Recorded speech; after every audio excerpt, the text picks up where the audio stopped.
the She doesn't programs. sound like Siri. No, there are programs now that you can use to do art using where you give prompts and then the software, whatever they're calling it now, artificial intelligence, or the software, it uses your prompts and then it designs the picture. So like somebody just posted one on Facebook where he said 4 Hasidic men playing chess. So it was interesting because it had what looked like Eastern European Jewish men, Yeah. with beards, but it had wearing hats that weren't typically Hasidic hats. Yeah. And also the chessboard wasn't a regular chessboard. It had like, it didn't have square, it had like funny angles. Really? And even the chess pieces, I was looking at the chess pieces, they were mostly pawns. I don't know, but anyways, so if you could do that with, with visual, if the artificial intelligence can play around with the visual stuff, so you'd imagine it can do it with tone. Right, and then you can always correct it. You can look Right, at you the can- picture, right. say, change this to this. Right, but let's say you said you wanted a woman's, let's say you wanted to use a woman's voice to answer your phone, and you'd say, I wonder if you could say like, and you could suggest the tone, like not just the sound. I could get Neil Diamond to answer my phone. I think you can get that, yes. Anyways, but I'm saying that, but you could do like Neil Diamond with a bit of a Willie Nelson twang or something like that, and then you could even, you understanding tone, you could even make other suggestions probably. Yeah. So you would get a sound that's never been heard. It's possible you could get like a sound that's never been heard. That's I true, wonder. too. Yeah. Okay. Estelle, excellent to see you. One day we're going to see Lois. Lois is just like an enigma. Good morning, everybody.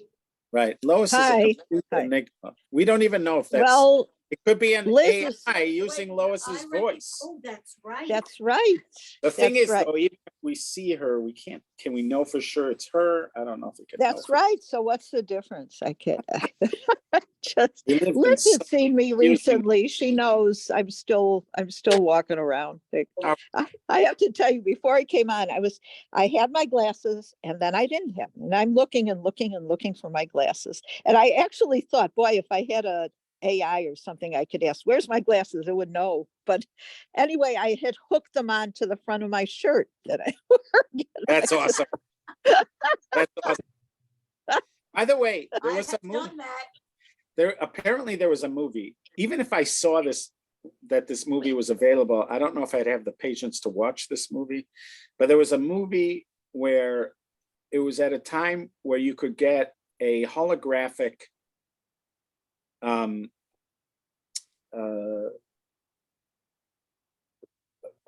it's not like it would be a why have I lost the word?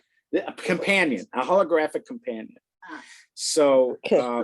and you could pick, in what image this holographic companion is. So there was a woman who was alone. I think her kids pitched in and they got her this holographic image, and she chose her husband when he was younger as the companion. Aw. So it feels that you're in the presence of the actual person, and it had an artificial intelligence so that it could learn, even though it starts with a sort of clean slate, but you can teach it. Mannerisms. So yeah, and it develops memory because you're telling it. Right. One time my husband and I went to Italy, and we went to this town and that town and this town, and we sat at this way. You could do that kind of thing, but also it just has conversations with you, and it starts to remember, even if you're not trying to instruct it, but just through conversation, it just ends up happening that you do instruct it.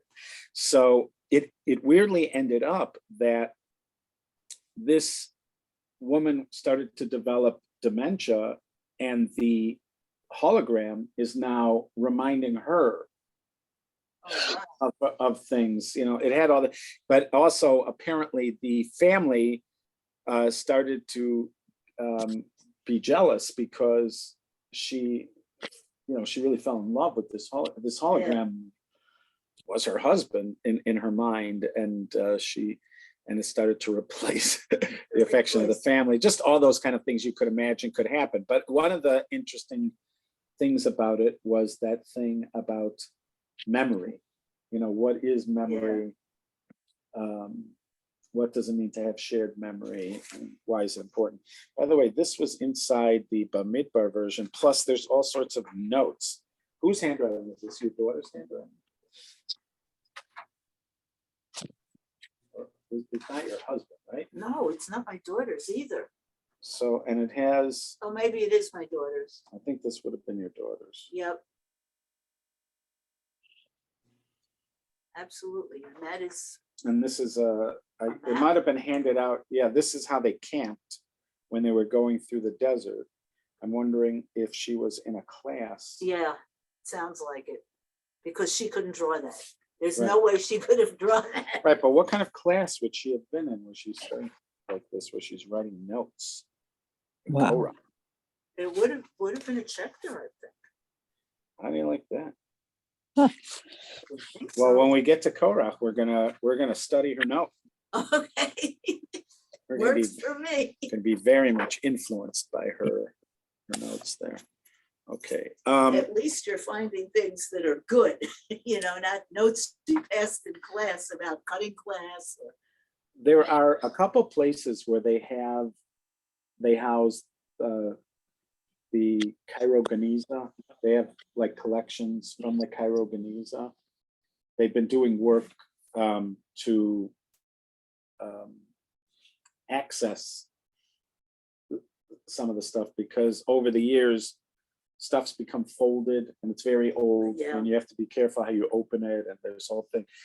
But so one of the places where they have a housed collection from the Cairo Geniza is Cambridge. Ah, And both Ramosha Shapiro and Mordechai Becher, I think Akiva Tatz may have gone. But specifically Ramosha Shapiro, I remember hearing him that he was talking about it. This was after I was in his classes, but he went later on to the Cairo Geniza.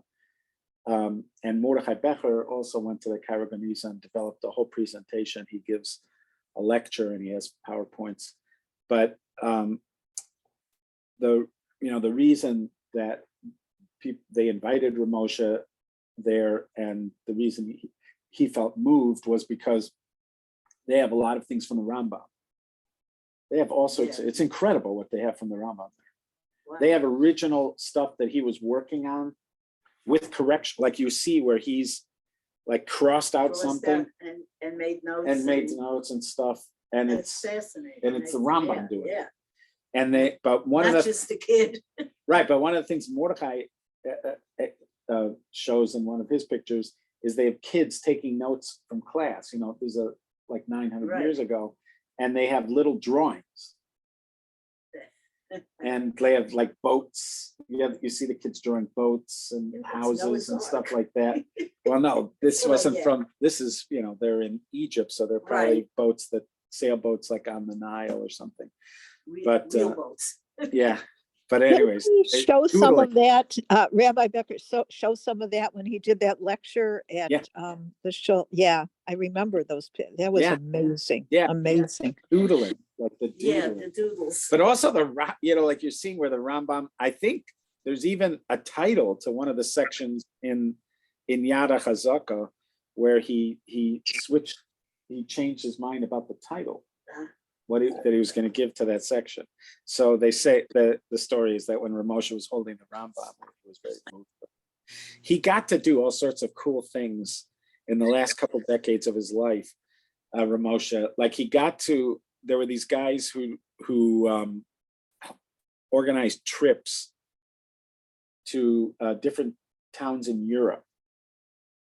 I even got invited one time. Akiva Tatz told me I should come, but in order to come, you had to get people to come with you. In other words, if you're the teacher, a couple other people had to come. They were not, they were like $5,000 a person kind of tours, and they were fantastic. And Ramosha was teaching the whole time. They also had this guy, Aubrey Hirsch. They had Akiva Tatz. They had other people teaching on this thing, but mainly it was Ramosha. Yeah, but he was teaching Maharal in the Maharal's shul. He was teaching the stuff from the Gaon of Vilna in Vilna. So it was like, it was cool stuff. Okay, anyways, some reason we were on that because of doodling, because of your daughter's writing in here. That's it. Okay. Well, I was thinking when you were talking about that hologram and everything, that if someone could start that from birth, remembering everything you remembered, you would go on forever, because that would have every memory, everything, and you would die, but it would just go on forever. Right now, Ashkenazim, this is an Ashkenaz. I have a friend, Eliezer Kwas, who suggested that this is an Ashkenazi worldview about who we are as a person. I assumed that this would be the best answer. When I used to ask this question I had a class that I taught at a place called Scharfman's. I taught there for like 4 years, and I would always start the course by asking them, "Who are you?" And then they had to write an essay about it, and then we talk about who are you. So the ones that really seem, as far as the class was concerned, seemed to get closest were the ones who suggested that we are our memories and our personality, some combination of those. Now, we challenged it, obviously, we tried to get to something deeper. And part of the way that you would challenge it is by asking, well, what happens if, at that time, we weren't thinking like you are, we were thinking just, what if you could transplant a brain into another body? So then, would that be you? And I think when in the movies, when that happens, or when a soul goes in a different body, like in those movies with what's his name, Warren Beatty, there's a movie with him, and there's a movie with Chris Rock where the soul goes into a different body. So there, I think most people assume that you are where your memories and personality are, even if you went into a different body. But is the soul actually got the memories? Right. So that's where it starts to get, a little hazy. for a little more advanced thinking. But but this Eliezer Kwas said that he has an uncle, or he had an uncle, who I think was a psychiatrist, and had a home for people with Alzheimer's, and he's in Israel, or somewhere like Ashkelon. And he said that you see a stark difference between Ashkenazim and Sephardim. He said Ashkenazim, when they bring a loved one, in the beginning, they tend to visit a lot, but after a while, the visits become farther, between. And, but with Sephardim, he said, it just never changes. Sephardim, they're, obviously it's stereotypical, but he said Sephardim are there all the time, and they have birthday parties in the room and stuff like that. And he believed it was because Ashkenazim tend to think of the person as their mind. And Sephardim don't. He said they think of the person as their heart or something like that. I don't know what, to distinguish it from their mind. And therefore, if, let's say, somebody's memory is impaired, we Ashkenazim tend to think that the person, to some degree, is no longer there. Right. Even though they're still very much alive, yes. But we tend to think that they're not there anymore. And if somebody would, in the later stages of Alzheimer's, where they have really none of those memories anymore, we tend to think of them as no longer there. Yeah. And even though and then he was saying that for Sephardim, there's like no difference. They were there, Right. where they're there. This is Saba's birthday, we're here with Saba, etc. It's sort of interesting to think about that. My friend, Rabbi Nissel, Manny Nissel, was once on a plane and he was trying to get a minyan together. And there was a Rav on the plane whose name I will remember. It's on the tip of my tongue. Anyway, so he sat down afterwards with this next to the Rav, and he said to him, I have like no problem going up to a Sephardi Jew, even though they don't have any religious trappings to them. I have no problem going up to them and asking them if they want to be part of a minyan. But if I see an Ashkenazi Jew that's not wearing a yarmulke, I hesitate because I could get, an angry answer back. So Rav Shurkin, his name was Rav Shurkin. So Rav Shurkin said to him, he thinks it's because the Ashkenazim had a different exile than the Sephardim. He said the Ashkenazi exile was an exile of the intellect. That's how he characterized it. And we very much were challenged by different thinking. And therefore, there was a possibility that we would trade thoughts, that we would think of ourselves as a Western mind and not a Jewish mind anymore, as opposed to the Sephardim. He said that wasn't their exile. Their exile, they had whatever their challenges are, but not that. So it's sort of interesting to think about that, because I agree. My first thought is that too, that if somebody had my memories, then it's like I continue on. And it's also, what if they had my memories and they have my creative process, my thinking process? Maybe that could be boiled down to some kind of algorithm, the way I tend to solve problems. Like if they could have that combination, so it would be like they are. There was a movie like that where somebody downloaded his mind into the internet. That was like with Joaquin Phoenix or somebody was like that, where he downloaded himself onto the internet so he could exist forever.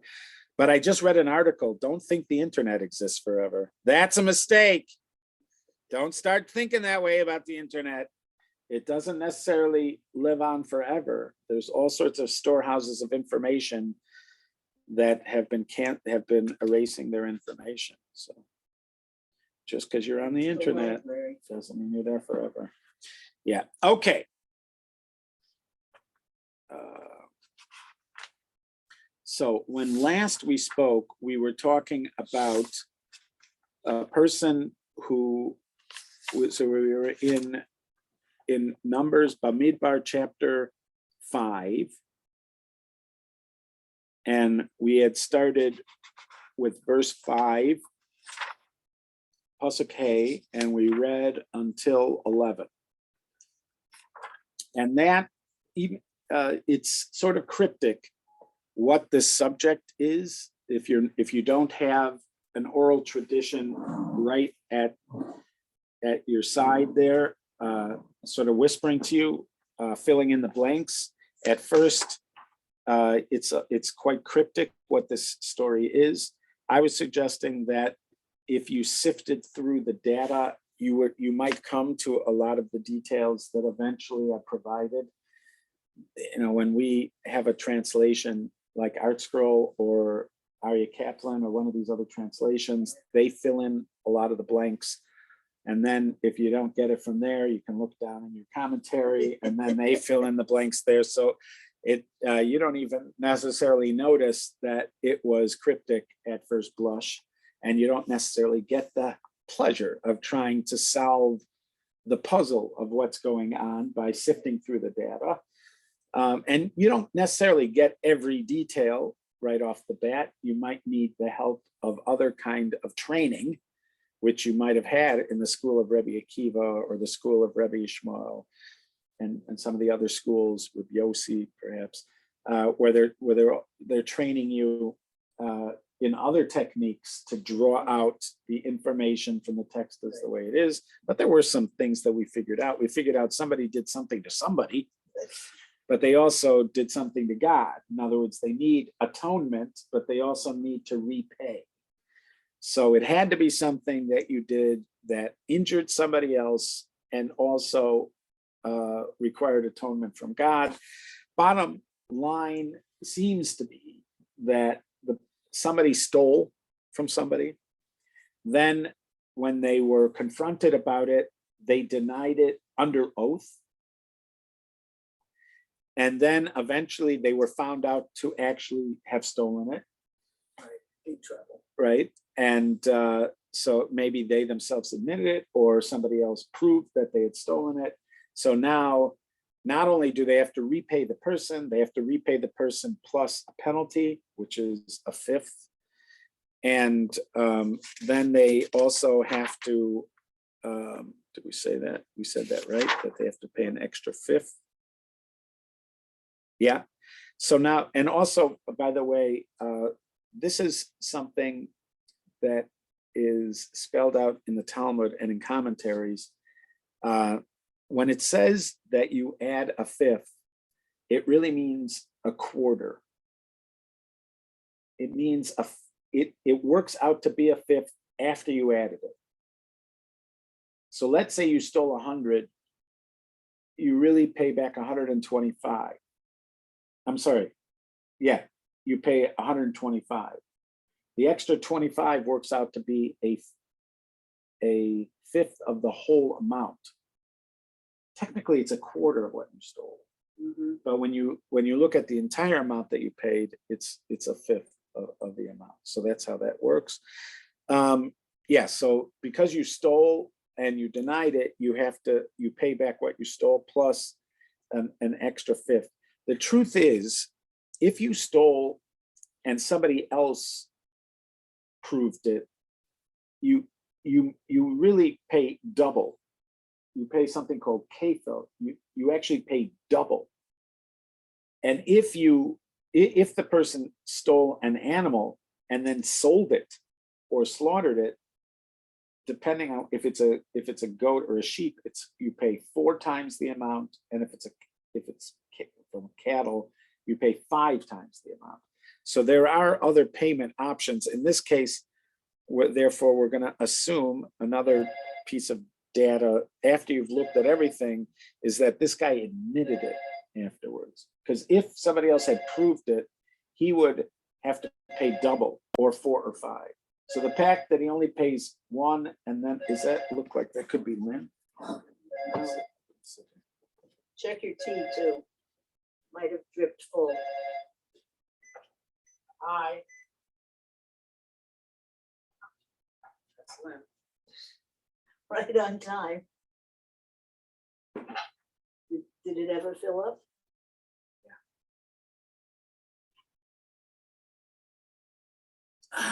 It's the spot. And We have a new drip coffee. if you read or watch any English drama Yes. up until, let's say, the 1950s, but in other words, it's taking place there. Yeah. There's nothing that restores the soul like a cup of tea. Good cup of tea. You could have been like on Mount Everest, stuck there for like 3 months, and then finally come back to civilization, and you're entirely restored by a cup of tea. Although, if it was really, really rough, you might need a snifter of brandy. Yes. A snifter of brandy And what was I just watching where? is also cures. It's also medicinal for almost every ailment. Brandy will heal you. Yep. And what happened? We got to such a complex society where you need all these medications. When up Jewish until matchmaking 1950, did that. what? Lois, do you remember in the first Jewish matchmaking, they had somebody drinking and they dropped some whiskey in it? No, I'll think about it. Oh, that's far back. Oh, Oh, and she didn't drink or something, but they did? Right, exactly. Yeah, yeah. It's running earlier. It's just good for me to get out. Then it's good for, Have you been watching it at all, Rabbi, the Jewish matchmaking? no, Oh, okay. no, I'm gonna say that I may have even heard, I may have heard about it. There's something that when you say it, Sounds familiar. I might have heard that there's some, but it's Yeah, not I like I just made a started choice it. not to watch it. I don't think it was really I on the know. radar. But anyways, nothing more restorative than a cuppa. Cup of tea. Cup of And tea. then after like 1950, the world became complicated and there's medicines and all that other kind of stuff. It used to be just a cup of tea or a snifter of brandy, and that was all you needed. And every household had it. What page? Of course, if there were any Jews in it, it was chicken soup, so. Yes, you're making a good point. I That left out too. chicken soup. What page? All right, so 753. right, so yeah, so that's how we get to the point where this person had to admit it, because if they hadn't admitted it, if somebody else had proved that they did had it. stolen, then you'd have to pay twice or maybe 4 or 5 times. So the fact that he's only paying once and a fifth indicates that he admitted it. So you have somebody who stole from another person, denied it under oath, then admitted that they stole. They pay one and a fifth what they stole. Then they have to bring an atonement. They have to bring an offering for the atonement. They have to confess what they did wrong. I'm working, as I tend to in Parshas Noso, with the notion that the organizing principle of this Torah portion is the Mishkan.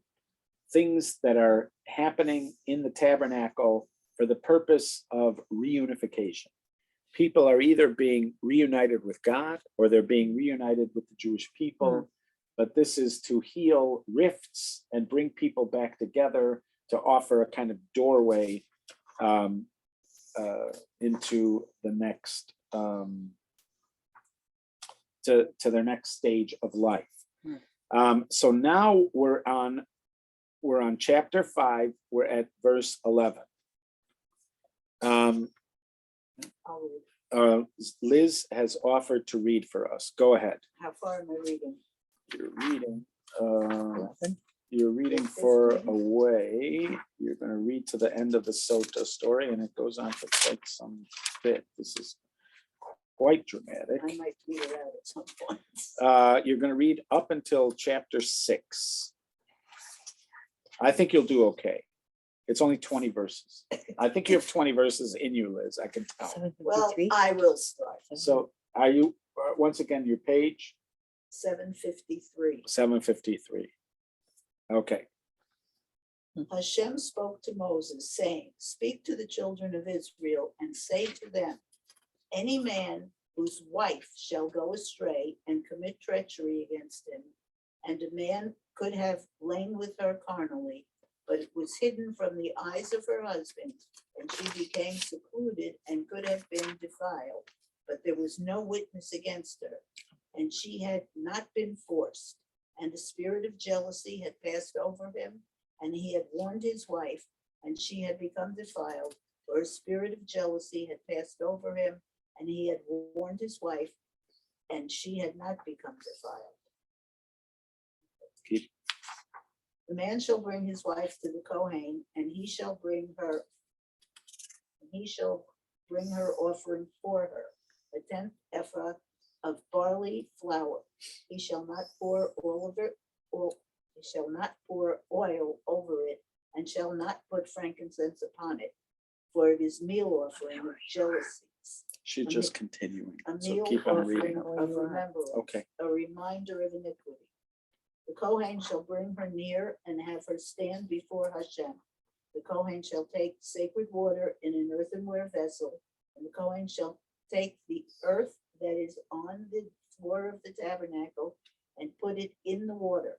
Kohen shall have the woman stand before Hashem and uncover the woman's head, and upon her palms he shall put the meal offering of remembrance. Hmm. It is a meal offering of jealousies, and in the hand of the Kohen shall be the bitter waters that cause curse. The Kohen shall adjure her and say to the woman, if a man has not lain with you, and you have not strayed in defilement with someone other than your husband, then be proven innocent by these bitter waters that cause curse. But if you have strayed with someone other than your husband, and if you have become defiled, and a man other than your husband has lain with you, oy vey. I don't believe the oy vey is in my text. Is it? Well, there's this exclamation point, stands for oy vey. Okay, The Kohen shall adjure the woman with the oath of the curse, and the Kohen shall say to the woman, may Hashem render you as a curse and as an oath amid your people when Hashem causes your thigh to collapse and your stomach to distend. These waters shall cause curse, shall enter your innards and cause stomach to distend and thigh to collapse. And the woman shall respond, amen, amen. The Kohen shall inscribe these curses on a scroll and erase it into the bitter waters, when he shall cause the woman to drink the bitter waters that cause curse. Then the waters that cause curse shall come into her for bitterness. The Kohen shall take the meal offering of jealousies from the hand of the woman. He shall wave the meal offering before Hashem, and he shall bring it near to the altar. The Kohen shall scoop up from the meal offering its remembrance cause it to go up in smoke on the altar. After which he shall cause the woman to drink the water. He shall cause her to drink the water, and it shall be that if she become defiled and had committed treachery against her husband, the waters that cause curse shall come into her for bitterness. And her stomach shall be distended, and her thigh shall collapse. give me 1 second, Liz. My grandson's here. Oh, hello, grandson. Hey, Debbie, what's going on? Gotti, Gotti, This is, you know, Gotti. this is Lynn. Good morning, Gotti. Do you know Lynn from somewhere? Yeah. And that's You do. Liz. Hi. And here, you have to come to the Zoom for a second. That's Estelle over there. And that's Lois. See Invisible Lois? That's exactly what Lois looks like. She's, that's not an avatar. That's actually, are you hanging out with me? Oh, okay. So did he stop Good to off see at you, the Gotti. office? Good to see you. Okay, I love you, buddy. I'm gonna see you tonight, actually. What a lucky grandpa. My grandson doesn't walk in on me. It could happen if you lived in Israel. Okay, so Okay. he's with his dad now? Yeah, he just stopped by for a minute. Okay, so now, please continue. I think I'm on 25. Or The sorry. Kohen shall take the meal offering of jealousies from the hand of the woman. He shall wave the meal offering before Hashem, and he shall bring it near to the altar. The Kohen shall scoop up from the meal offering its remembrance and cause it to go up in smoke on the altar. After which he shall cause the woman to drink the water. He shall cause her to drink the water, and it shall be that if she became defiled and had committed treachery against her husband, the waters that cause curse shall come into her forbidden. Sounds so familiar. I think I read it. And her stomach shall be distended, and her thigh shall collapse. And the woman shall become a curse amid her people. But if the woman had not become defiled, and she is pure, then she shall be proven innocent, and she shall bear seed. She's about to read there. This is the law of the jealousies, when a woman shall go astray with someone other than her husband and become defiled.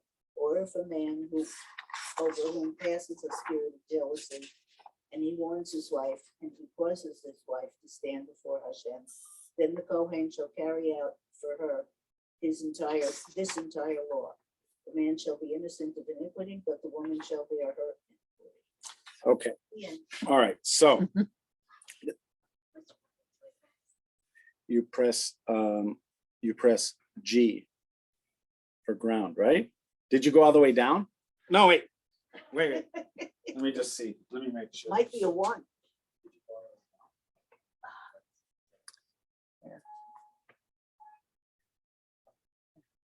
No, use the elevator.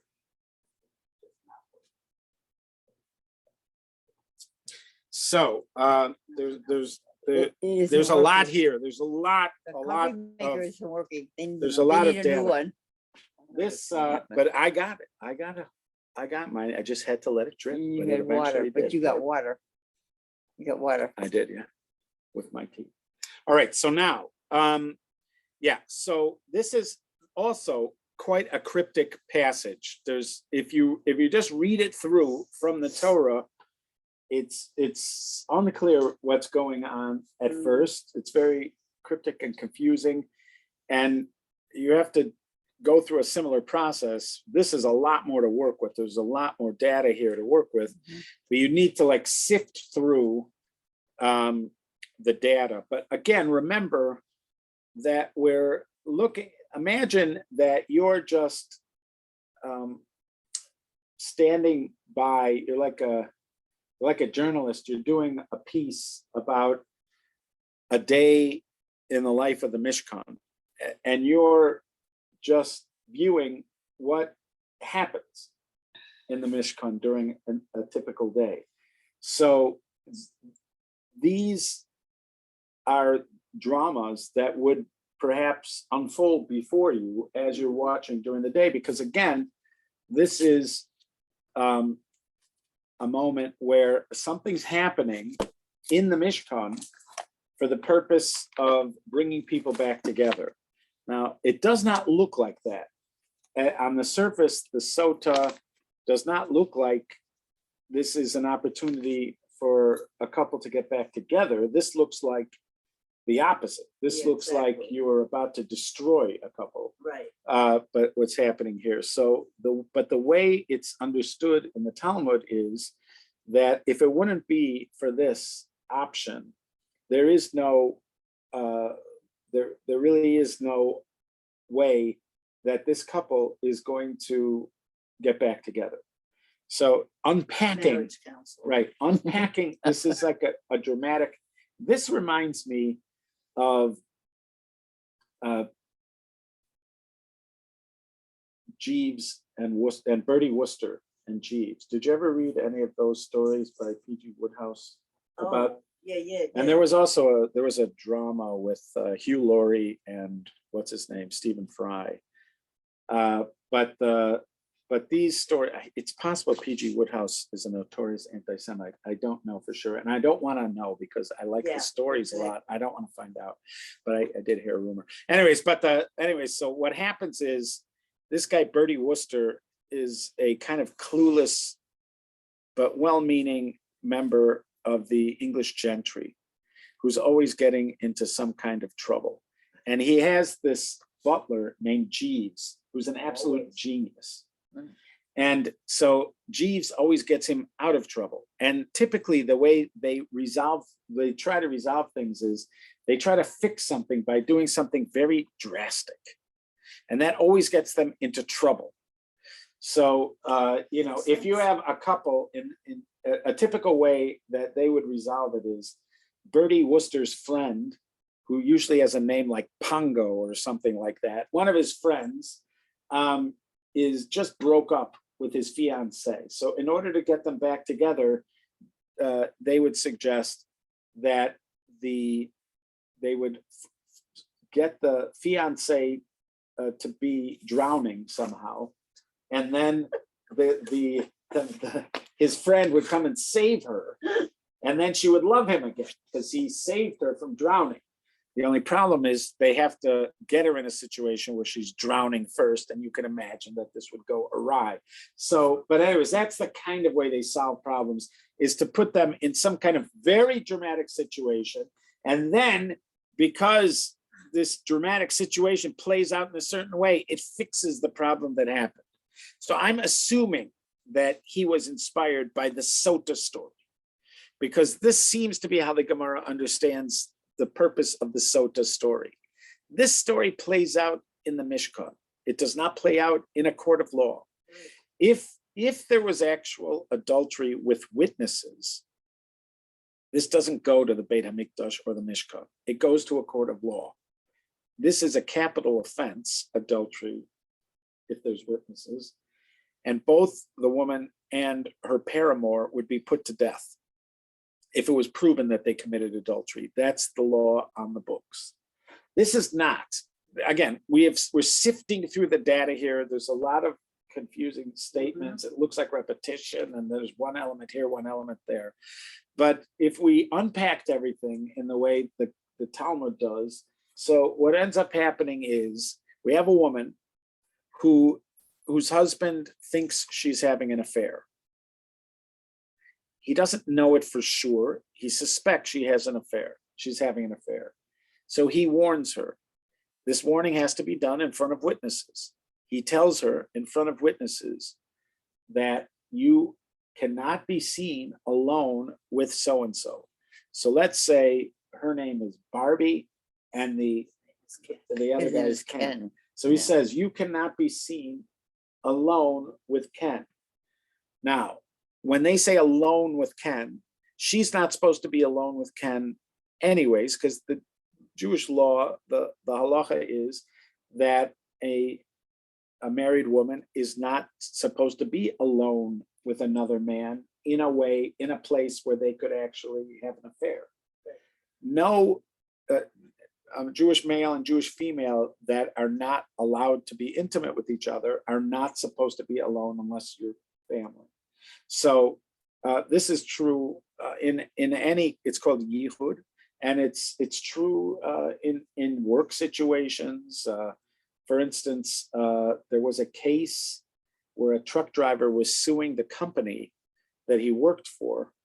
The truck driver worked for a company, and the company would have 2 drivers per truck so that the truck could drive Right. without stopping, basically, Right. except for One guy gas. could drive, one rest. Right, exactly. So the company, this man was a religious Christian, and he would not be alone with a woman who wasn't his wife.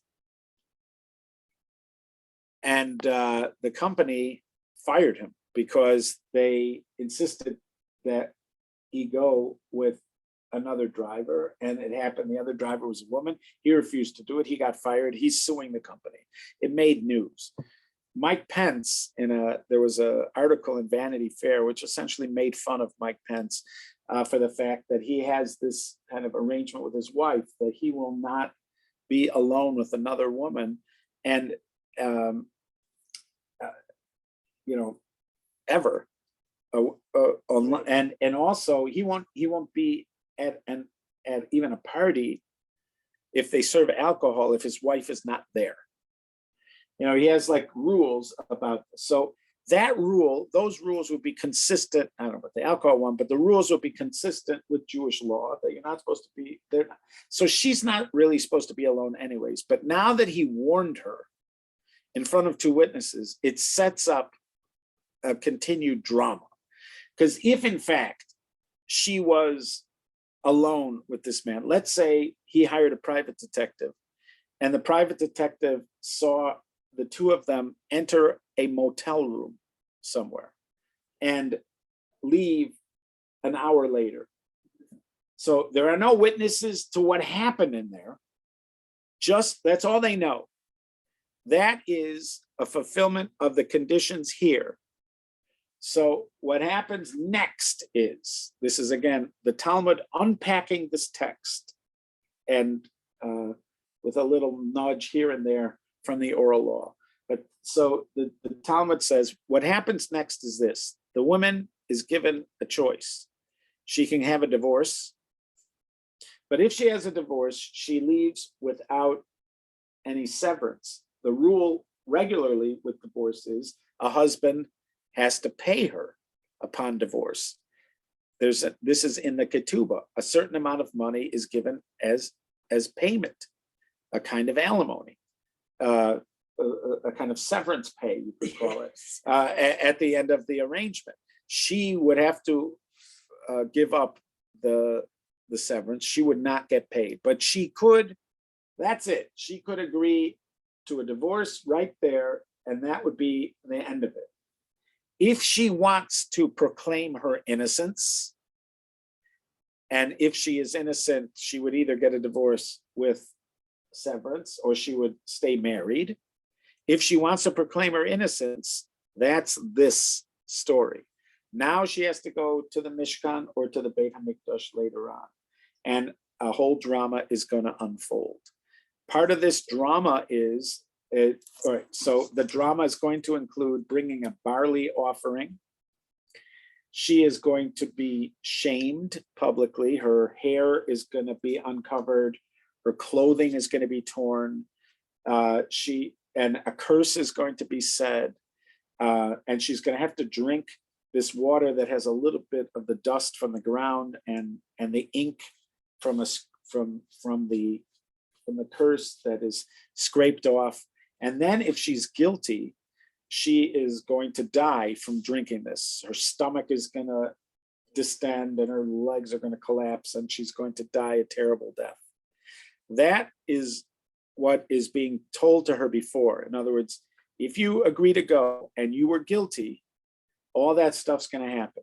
If you were not guilty, because she might be saying, I went there to break it off. I didn't consummate anything. We did not have an affair. I went to the motel room. We were supposed to go, let's say, and I told them I'm not doing it. And I went to break it off. We were planning a surprise party for you, husband. Right. Or that could be, or it could be. That was it. They were planning a surprise party, whatever it is. If she not, and she's, so she's willing to go through all of this because she knows she's innocent.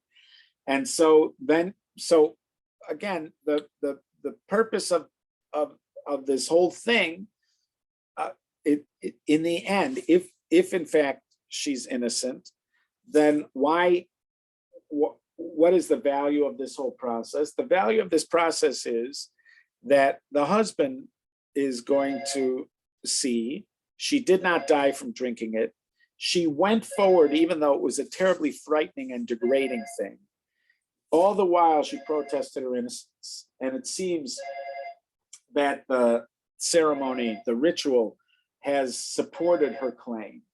So the end result is that his original suspicions that she had committed adultery are unfounded, and he can, with a kind of peace of mind, return to a relationship with his wife.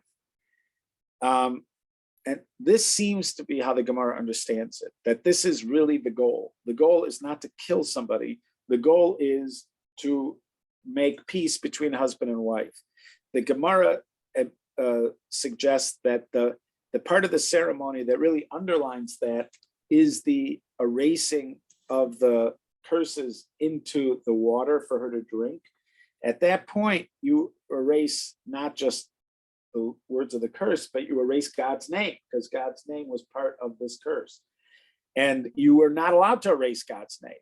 And the Talmud says, why are they allowing you to erase God's name? Because for the sake of harmony between husband and wife, God allows his name to be erased. So you see, that's really the sort of dramatic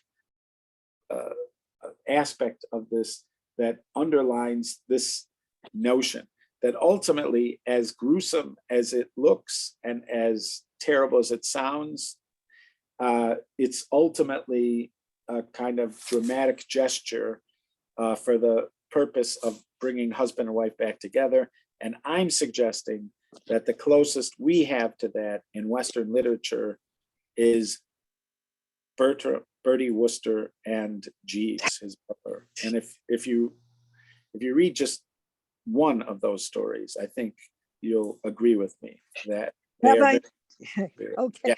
Yeah. Did the Gemara assume, did the rabbis assume that this will always not work? In other words, this is hocus pocus. Nothing's going to happen to her from drinking water with writing in it. In other words, they knew she would be proven innocent. Well, if the thing is, if you hold that, which there might be some who did, like maybe I'm assuming the Rambam, would be in that ballpark, although I don't know for sure. I may be making too much of an assumption. Let's say the Rambam is in that ballpark. It doesn't work if nobody thinks it's going to work. Right. You know, in other words, the people that are involved have to think this works, because otherwise it doesn't work. It would be like, although I don't know if it's true entirely with a placebo, but I think some people have said that even if you know it's a placebo, it might still have an effect. But so there might be. I'm not sure that there are, but if there was somebody, it might be somebody like the Rambam. I don't know. There are certainly many who believed it works. Many who believe that the curses work. There are many, very influential, very brilliant scholars who believe curses work, and who would believe this curse would work, certainly, because they believe all sorts of curses work. So why would this be different than anything else? So I'm assuming that if you did a survey, you would find that most of the commentaries assume that this really does work. That's what I'm assuming. There is what some people call the rationalist school, but I don't always know, like with somebody with the Rambam, because there's some things. I mean, I don't remember seeing where he actually says it.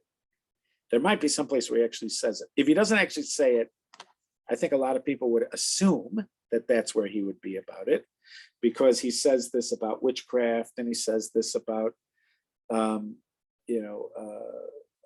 mediums and things like that. He feels that it's if any impact happens, it's psychosomatic kind of impact.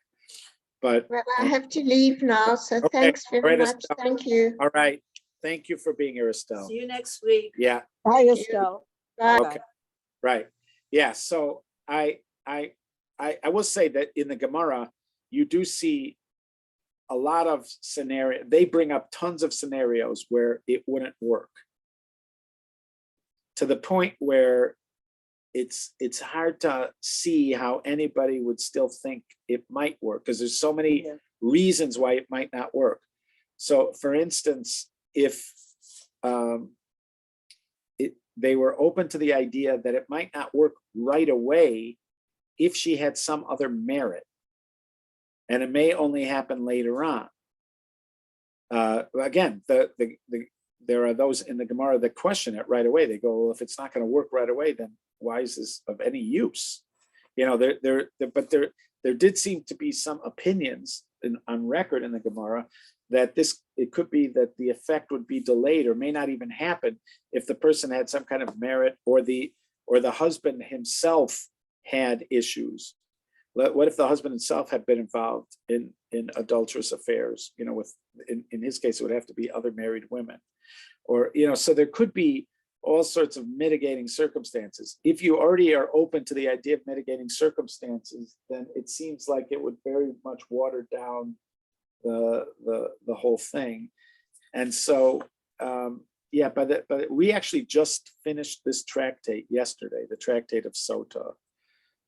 It's really only the first half of the tractate that's about this scenario here, but it was the job of the Kohanim to make it felt like this is going to happen, and it's going to happen exactly like it says, and in every gruesome detail. It's their job to instill fear in her and make it look like it's for sure going to happen.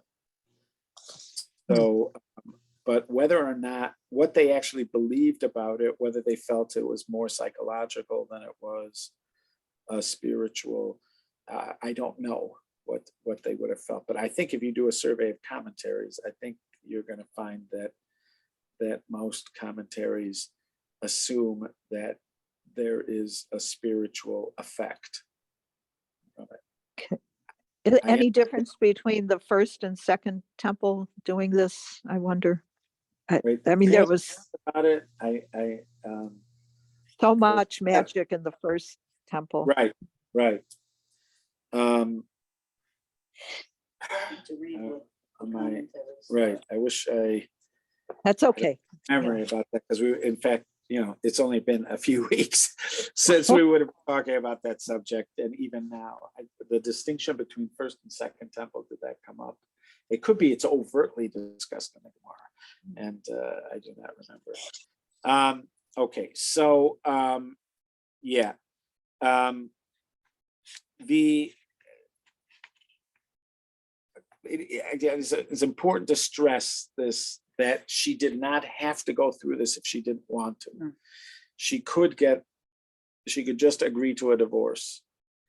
And if she did agree to her divorce, there is no, there could be stigma in the community, but there's not a legal stigma. She's allowed to marry other people. The only person she's not allowed to marry would be the person she's accused of having the affair with.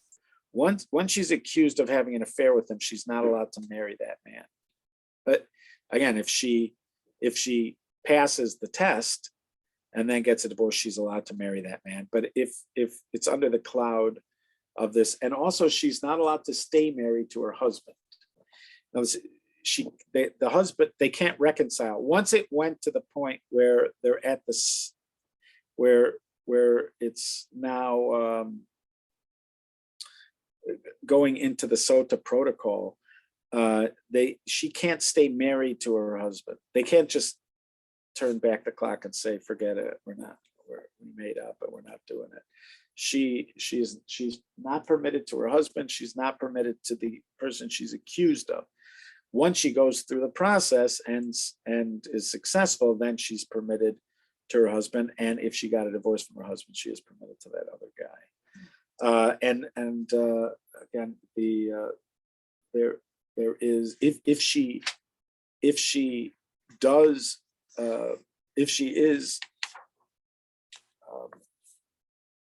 successful in going through with it, she's promised blessing,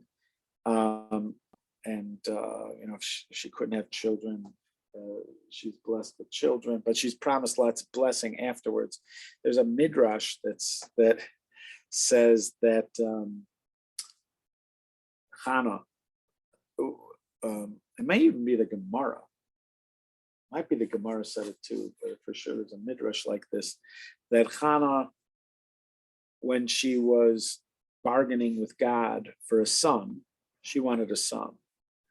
So in the midst of her prayer to God, she said to him, look, I'm praying for this, and I'm assuming you're going to grant me a son. But if you don't, then I'm telling you what I'm going to do. I'm going to get my husband jealous. I'm going to set up a Sota situation where he's going to accuse me of being unfaithful. And I'm going to go through the Sota protocol, and I'm going to be proven innocent. And then I'm going to get a blessing, and I'm going to have a son. So it could either work. It could work the easy way, or it could work the hard way. But even like she was suggesting, sort of using it, and they brought up that notion that there might be some people who would want to do that, although it's supposed to be harrowing and frightening. But that because there is a promise that if you successfully go through the protocol, you get blessing. What if There you're might in be some people cahoots that with your look at it. husband about it? Yeah, I mean, you And do have. he There are knows you, elements and that. he knows you're innocent. Yeah, I know. I think that if I remember correctly, they try to weed that out. They do try to weed that out, but it could happen. Right. It's a very harrowing, very troubling, very difficult passage. It's one of the most difficult in the Torah, this passage. And the notion of it is just, it's very troubling. Yeah. Almost every detail of it. And the fact that marriage can lead to such possible consequences. People, it's not for the faint of heart, marriage. There's certain things that have tremendous consequences. And one of them is marriage. As our daily Talmud study, we're now on the tractate of Gittin, which is all about divorces.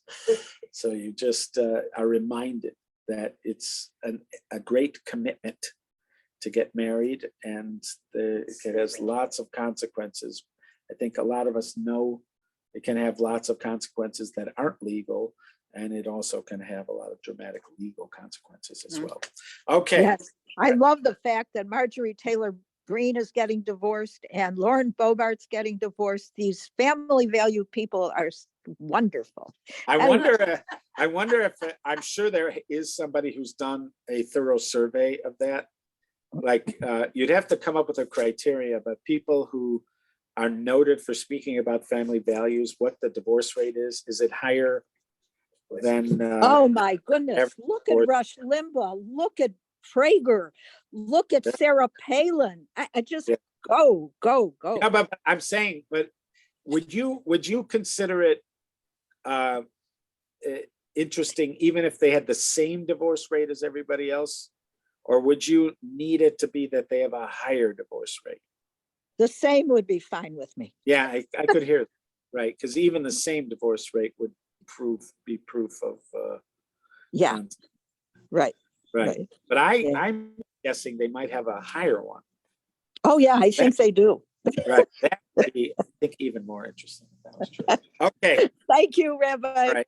All right. Liz, I'll talk to you. Good Shabbos, everyone. All right. Shabbos, good Shabbos, Shabbos, Lois. Shabbos. Well, squishy. Oh, You- by the